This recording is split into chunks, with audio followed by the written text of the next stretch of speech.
Cheers, guys. Epix 911, welcome to the Elitist Geek VR news for August 13th. Awesome Saturday so far. Hope you guys are having an awesome Saturday. Spent some time south of the border today, which was great. Back here now. Time for some news and gaming afterwards. Yeah, maybe a movie or two. But anyways, just wanted to start with a couple of things really quick. First, a thank you to viewer Chris Thorley. About 2 weeks ago, I highlighted his product just in terms of pictures and talking about it. He has created a set of headphones for the HTC Vive using a 3D printer. What I love about these, just based on appearance alone so far, is they fill that spot between full over-the-ear headphone and earbud, which I think is great. They connect to the side straps. Style-wise, they fit with the Vive. Color-wise as well, I think they're just going to be fantastic. I can't wait to try it. That's the purpose of this thank you. He sent me a pair, so hopefully I get them next week, give them a test, share them with all of you. So they look good.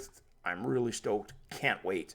Next up, just clarification on the fart story yesterday. That, yeah, in fact, this was a joke story.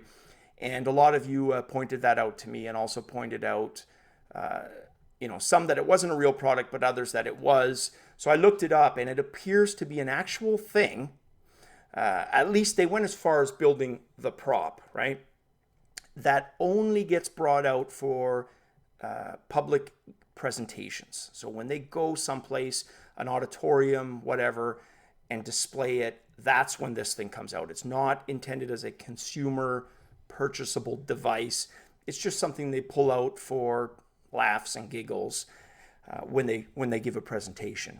So I'd be interested to know if it actually can produce, a sulfur type bad smell, or if it's strictly just for the look, right? But I'm not sure. If anyone knows, let me know. The last thank you is to all of you who leave me news ideas, feedback, or hell, assistance, right?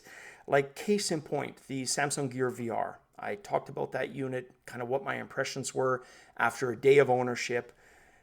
Stuff like not being able to figure out how to look at movies if you're laying back on your bed. A lot of you guys stepped forward, clarified that for me, basically told me how to do it. And man, has that increased the fun of that unit, right? It is a blast being able to just lay there, not have any kind of neck strain, and watch something.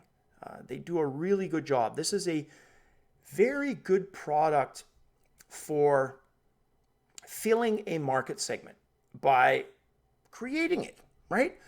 Nobody would have said a year ago, look, this would be an awesome market segment, right? And they've kind of carved that out for themselves. The article from uploadvr that I'm talking about, they basically say, look, aside from whatever expectations people may have had for the Samsung Gear VR, it has carved itself out a pretty cool gaming space, right? And that's where I think this unit is unique, right? In that most people are probably going to buy it for its portability, its mobility. None of those things really impact Rift or Vive, right?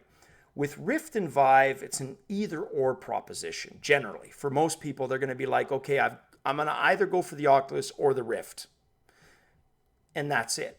Others, like me, may buy both, right? They want to be able to play the most amount of games, including exclusives on both. Fair enough, whichever desire you have. Where I think the Samsung Gear VR is unique is that it doesn't have to be an either-or proposition. You can have either a Vive or a Rift and a Samsung Gear VR because it carves out that space for itself, right? Case in point, I've been bringing it up to me for before bed. Sometimes, we'll just surf, 5 minutes, 10 minutes, 30 minutes, sometimes an hour and a half, watch a movie. It's been great the last few days taking the Samsung Gear VR with me to bed and trying out games. And that's where I really agree with what this article is talking about, is the games, because it was the area that I expected the least from. I had very low expectations, right? Because of the mobile GPU.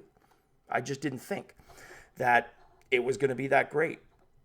But the devs have done such a good job via Illusion, and really a lot of stuff always boils down to Illusion, doesn't it? That when you play these games, it doesn't feel like you're playing them on a mobile GPU, right? It feels like a desktop GPU.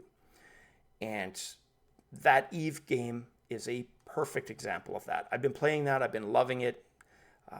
Other games as well, they've just been a joy to play, right? And it's different enough that, like I said, it doesn't have to be either or. This is a unit you could pick up already owning one of the other ones. So it's going to be awesome to see where Samsung goes with this device. I still think it would be good that they made their own HMD, right?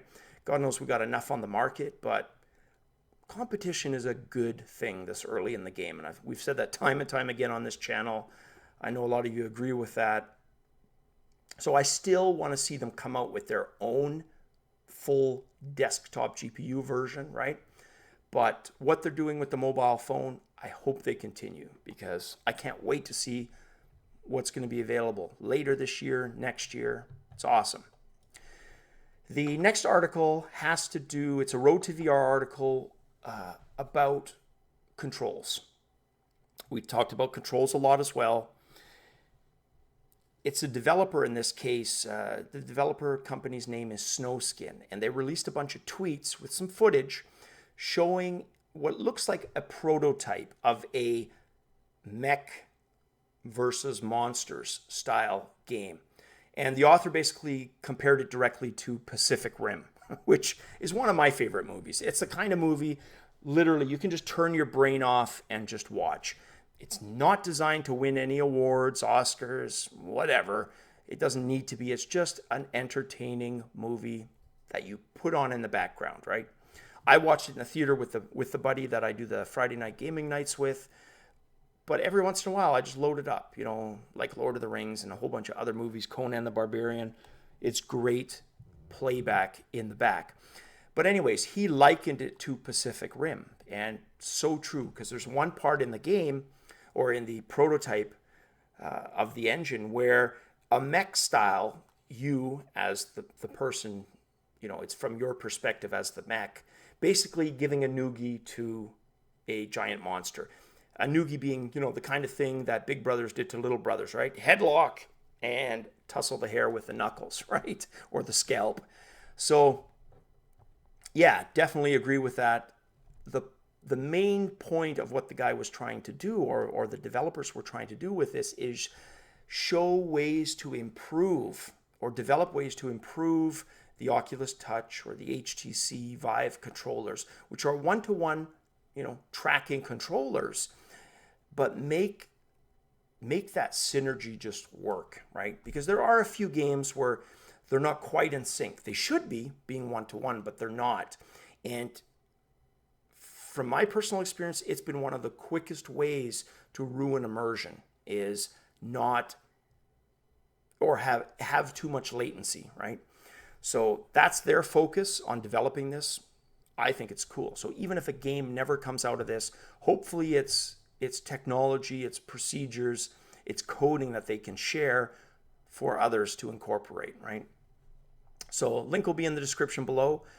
Next news piece has to do with Sony's VR Gamescom lineup. And Gamescom is the biggest expo in Europe for that type of technology. And Sony has taken some titles from their lineup list that we've seen a few weeks ago and basically, you know, showcasing those titles. And immediately, for me, a few jumped out at me as games that I will consider day one purchases, right? Batman Arkham VR was one of them. Love the Batman Arkham games. Battlezone. Anybody who's watched my historical videos on the first arcade that I played, it was a battle zone. So to see any kind of a follow-up on that in virtual reality is going to be awesome for me. Resident Evil 7 Biohazard, Riggs Mechanized Combat League, all over that one. Damn, did that look good.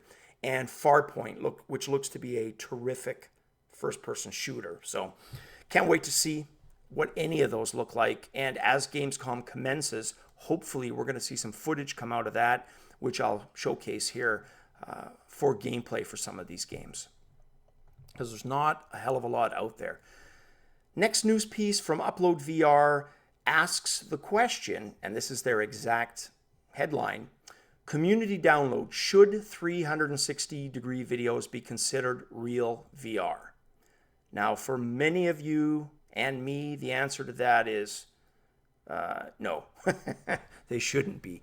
And that should be a no shit Sherlock obvious thing, you would think. And it's what bothers me, and I've reported this before, when certain media report something without having taken the time to do their due diligence and do the research. And hey, I'm guilty of that too from time to time. I've said that before. But a news outlet dealing with global politics, life and death situations, probably has to have a slightly higher level of verification and research than somebody on YouTube, right? So the obvious answer to that from me is no. It's 360-degree video. The title should explain it all. It's filmed from a single pivot point, right? In 360 degrees. Very much think of it as like a static screenshot of a 3D game. It shows you the 3D. It allows you to almost like you're standing there looking at it, but the actual gameplay has animation and frame rates and movement, right? Well, it's no different. 360-degree video, you're looking at stuff around you, and VR is a good medium to show that, right? To show 360-degree content, but it's not full-blown virtual reality. No, you're not moving within that environment. You're pivoting. That's essentially what 360-degree videos are. Now, that's changing. People are, and I fully expect that to get to a point where literally within a future movie, you could be at pivot point A, right? Be able to turn around in a scene, but also walk in different directions, including a whole different room, right? That becomes very difficult with the traditional 360-degree stitching that the current software does, right? Case in point being the fella I reported on a few days ago who is doing the virtual cycle tour from the south to the north of the UK, right? It's really done via 360-degree stitching, not true VR. So, interesting point, but did the question have to be asked? Because they didn't really resolve it either, right? I would say, you know what, it's good to educate people, because there are going to be people there that assume it is virtual reality. And that's what I talked about. When you get stuff like cardboard, or hell, even the Samsung Gear VR that I speak pretty highly of, right? It can still give people the wrong impression. If you're using something like the Gear VR and showing somebody a horrible fish lens 360, their first thought might be, wow, VR sucks. And it should never be, because it's not VR, right? So you have that, right? Next article is right down my alley, has to do with one of my favorite topics, beers. Yes, that called for a quick sip. There's an independent brewer in the UK who has worked with a firm that does 360-degree videos and created a video that basically allows the viewer to experience a day at the beach, right? The water, the sounds, hell, the experience, right? Everything minus the smell. The thought being that exposing people to specific scenes or scenery or experiences can influence taste, right? And it's kind of that synthesizia concept, right? Where people can taste colors And usually that's part of the drug culture, right? You see something black, you think licorice, instantly you start to salivate, you taste licorice, right? Red, candy strawberry, etc. So I thought it was kind of cool. It's just another way to show that VR marketing, or 360-degree marketing, we just had that discussion, doesn't have to just be about games, right? The marketing can be about conventional products, like in this story, beer. So interesting. It would be nice to know how much they spent on that, right? Are they going to be able to recoup that? Like, assuming it's advertising costs, right? Or advertising investment that they put in to develop this. Will that translate into sales? I don't know. The jury will be out on that one. But in terms of innovation and marketing, it's just a cool little thing to see utilizing the technology. The last story, and probably one of the best movies this story is based on for virtual reality, called The Lawnmower Man. Now, the footage in that was, you got to think, it was impressive at the time. I remember because I watched the movie in the theater. The footage used actual virtual reality devices to showcase 3D technology or virtual reality, right? And while it looks super primitive today, at the time, it was state of the art, right? Anyways, the director of that, Brett Leonard, he's created 5 robot rules, and he was at a it was an expo, and it was in LA called VR LA, so Virtual Reality Expo.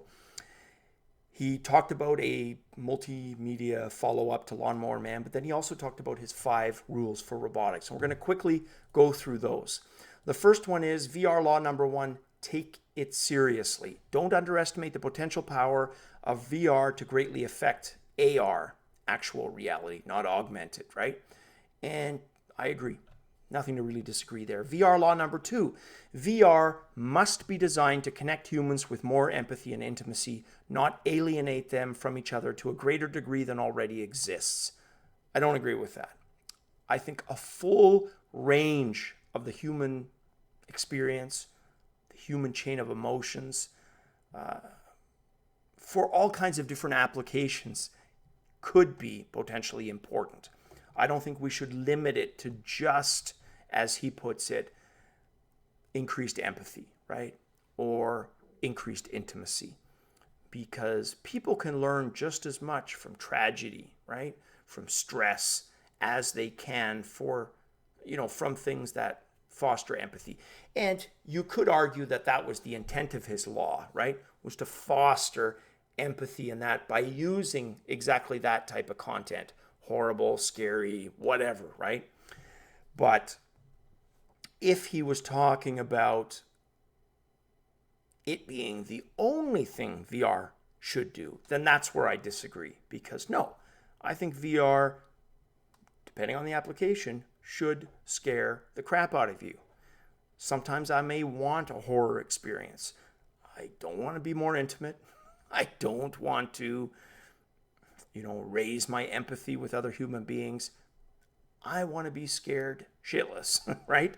So, yeah, that part I don't agree with. VR law number 3, VR is a new paradigm. The rules governing virtual reality must be organic to the medium itself, not simply modified from earlier paradigms of reality. Agreed. 4, VR must be the ultimate safe space to express ideas, even those that are considered dangerous. It is the medium to express and experience the far reaches of human imagination. I agree with that. And in some ways, that kind of contradicts his own point number 2. But I don't have him here to sit down with and talk about that.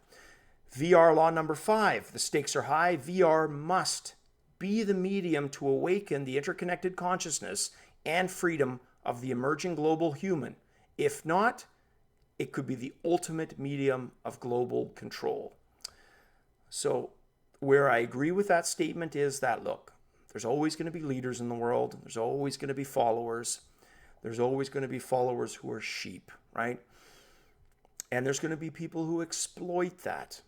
And we can look at some of the most famous tyrants in history, whether it's Hitler or others, that used exactly that. A bit of charisma with a little bit of all the rest of it to warp the minds of a population, right?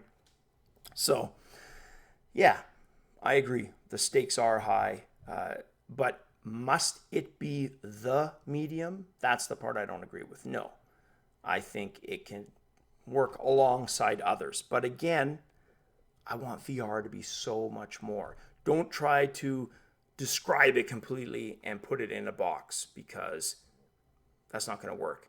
It's going to surprise us. It needs to surprise us moving forward. Well, that's basically it, guys. It is Saturday, time to get started with some gaming. But as always, cheers and see you on the flip side.